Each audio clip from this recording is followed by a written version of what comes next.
So today I want to talk about the one thing. I think it's one of the most important thing I have learned this year. I actually don't know the correct English. I mix up learned and learned. One of the things I've learned this year. One of the things I've learned this year. I have to check that. But anyways, back to what we're talking about. One of the most important things this year has taught me, let me put it that way, so we can avoid all of that, is that I think it's around the topic of allowing people the space to voice their opinions, beliefs, convictions in conversations without having to argue and drag them to believe what you believe. I know we all say, I think it's something that we all think we do. Oh, like, we're very good listeners. We want people to talk to us. But I think we forget that every single person who is 18 and above has the right to believe what they believe, right? Because I believe strongly that up until 18, obviously there are exceptions where people even before 18 are really mature, but let's just say being safe, right? Up until 18, when you're still under the roof and guidance of your parents or guardian, your mind is very fragile, and it's definitely the parents' responsibility to not control what you believe, but expose you to the right things and right values, right? And then once you're an adult, you are now in charge of making your own decisions. And so, said all that to say this, that people have the right to believe what they want to believe. The fact that they're your family or family members doesn't mean that they should believe the same thing as you.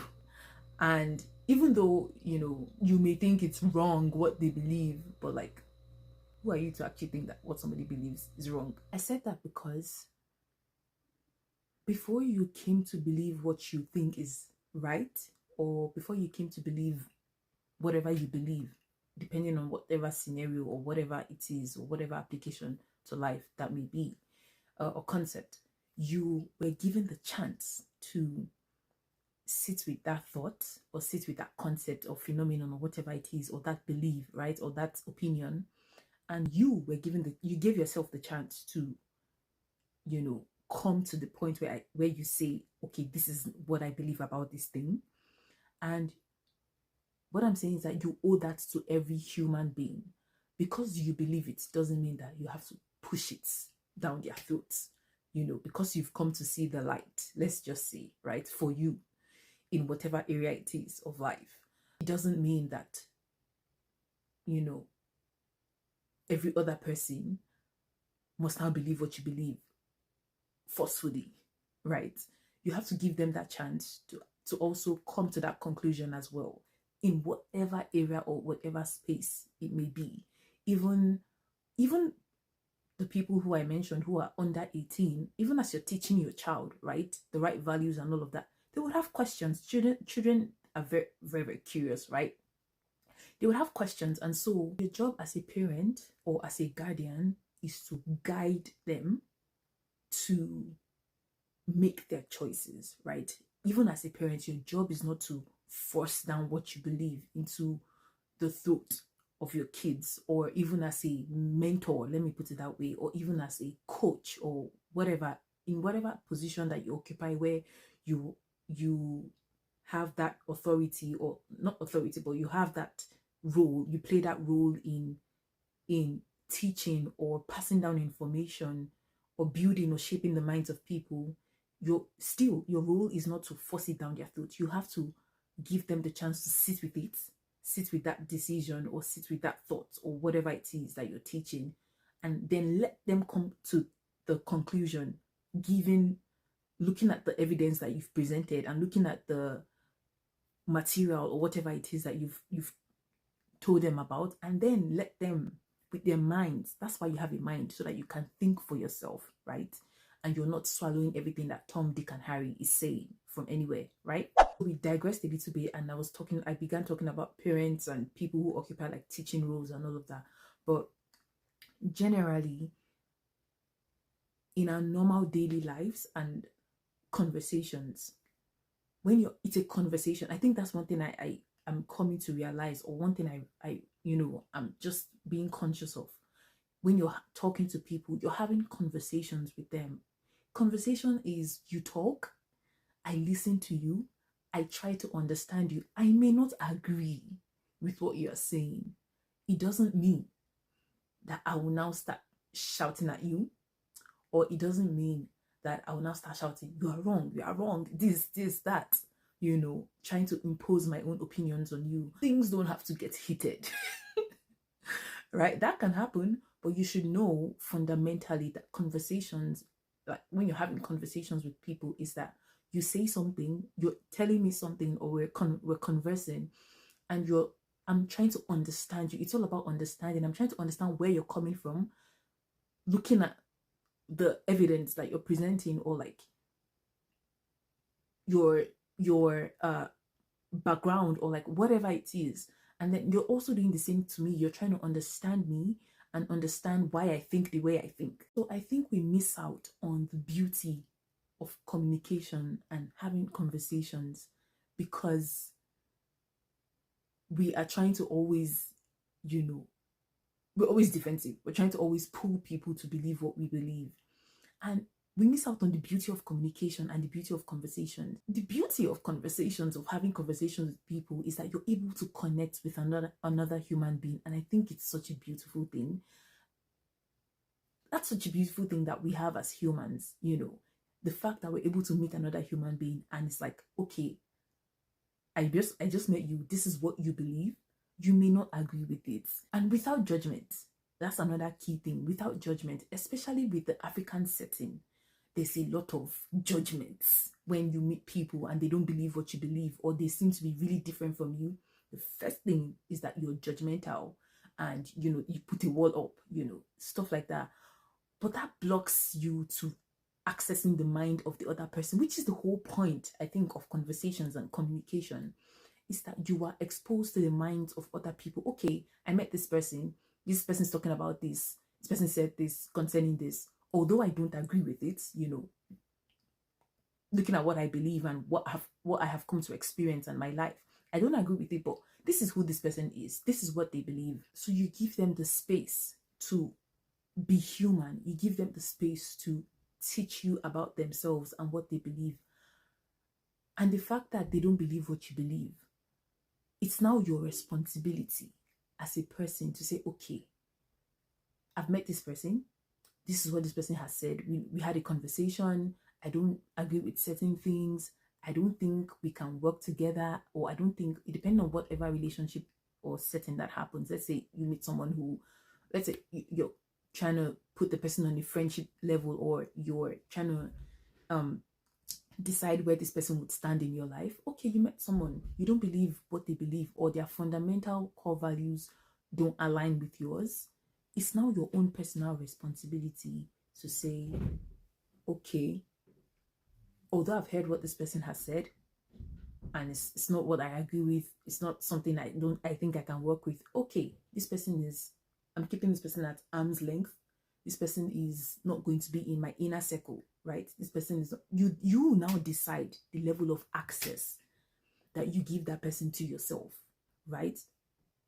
Number one, for certain reasons, to keep yourself sane, to also like strengthen your convictions and your beliefs, right?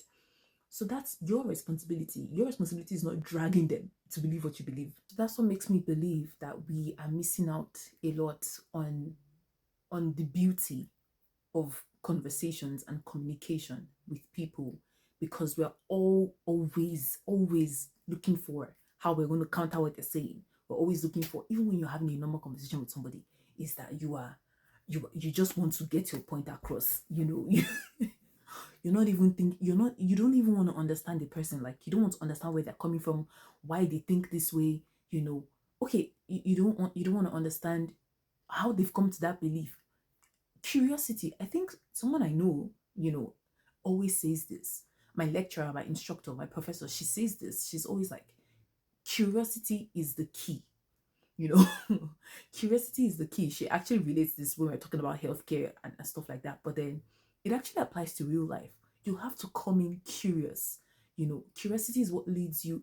Curiosity is what just dampens that judgmental attitude. If someone tells you something you don't agree with it, instead of trying to defend and become defensive or attack the person, switch to curiosity. I think if you don't even take away anything from this talk, is that take this away, that immediately that happens and you catch yourself wanting to be defensive or wanting to be like, oh, I don't agree with that, or like, why, how can you believe that? This. Just be like, switch to curiosity. Okay, tell me why you believe this. Be like, how did you get to that conclusion?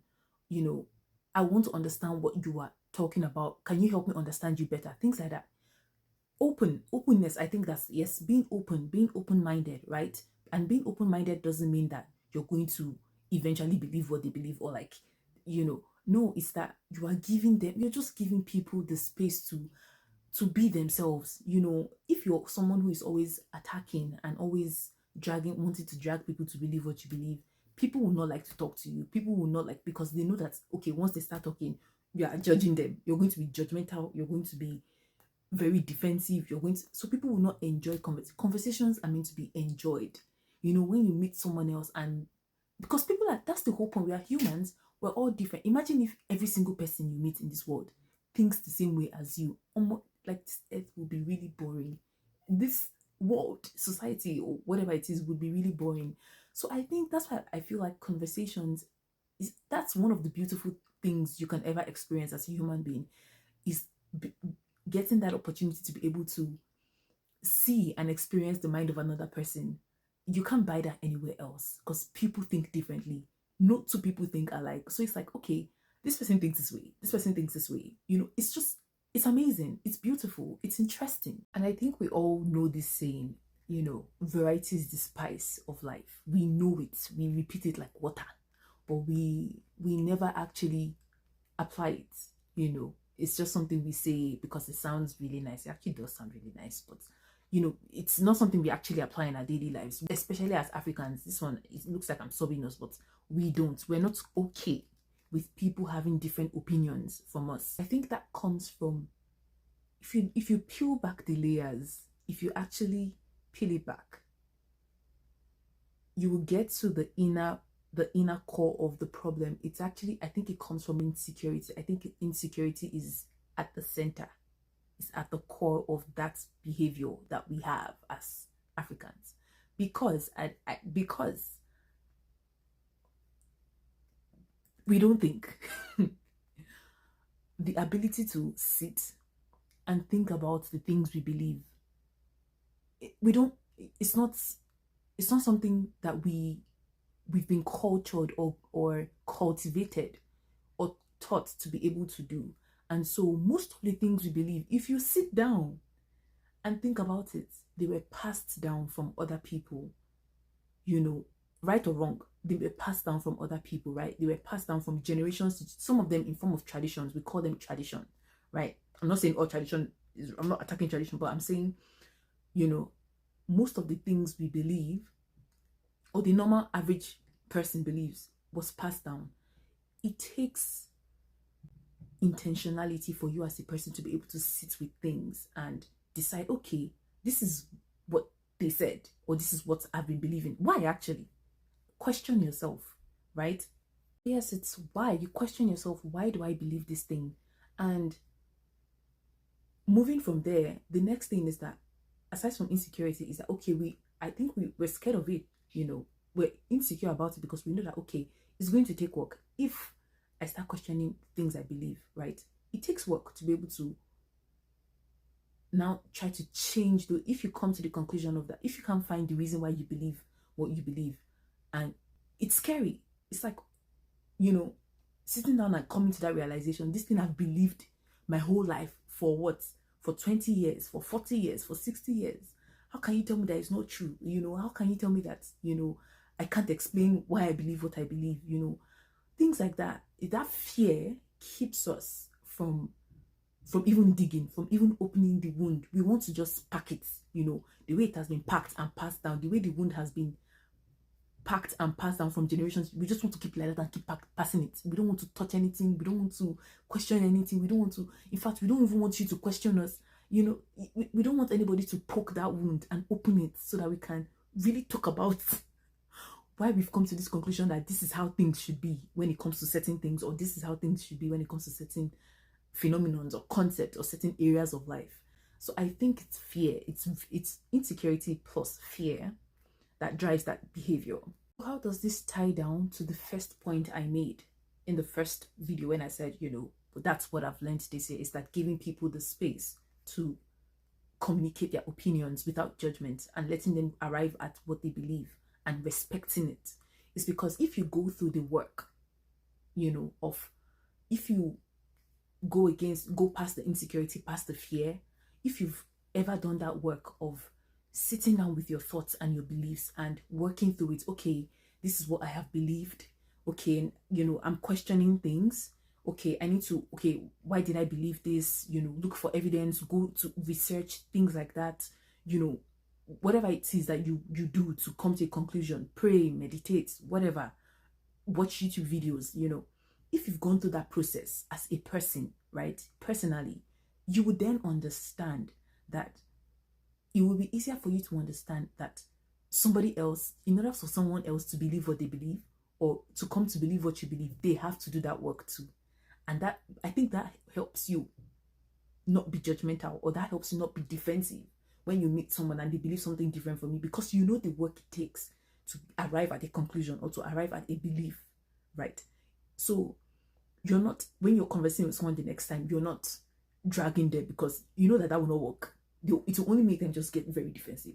You will have more empathy because you now understand personally the work it took for you to look at what you believed, and like you sat down, you went through that whole process of doubting yourself, you went through that whole process of doubting of learning and unlearning, right? You've gone through that whole process of learning new things and unlearning your old belief, and you know that takes work. So you know that cannot be done by arguing with somebody and telling them that they are wrong, what they believe this is. You know that they need to take time to sit with what you've said. So that's why I think like the whole point of communication and having conversations is that listening is very important. Is that you listen to someone, you're listening. It's like, okay, this is what this person says, but you now give them, now you know that you've told them, okay, this is what I've said. Or when they listen to you and they're like, this is what you've said, this is why you believe what you believe, or like, this is how you came to this conclusion. It's now left for that person to go to their own house if they want to. It's still a choice. I think we forget that people, as you don't have a right over another person's mind or another person's thoughts or another person's beliefs. If they decide to stick with what they believe, it's not your business. If they decide to change their minds, it's still not your business, because it's still their personal decision, right? But as Africans, we like to step in other people's. We don't like to mind our business. But let's come back to what we're talking about. So you know that it's now left for them to make that choice, because you know that you yourself, you had to make the choice to come to what you now believe. So if you've done that personal work, you will understand. You'll be approaching your conversations from a place of understanding that it's not a matter of me screaming and shouting. I know what it took me to get to this point. I understand that you will have to do the work to get to that point. So all I can do, the best I can do, is communicate my thoughts, communicate my beliefs, communicate my opinions, depending on whatever topic you're talking about. And then it's left for you to decide whatever you want to do with that. If you want to look at it, if you want to, explore it more or explore it further, it's totally the other person's choice. Your role or responsibility, or your your role, let me just put it that way for lack of a better word, is just communicating with someone, conversing, enjoying the conversations, okay, just enjoying their minds, enjoying people's minds. It helps you to be able to get to see the different sides of people, because like I said, the African setting is very conservative, and so if you are someone who is able to give people the freedom to be able to be themselves and express themselves without judgment, I think you're going to be one of the people who would enjoy things that other human beings would enjoy, and that's like the authenticity of other people.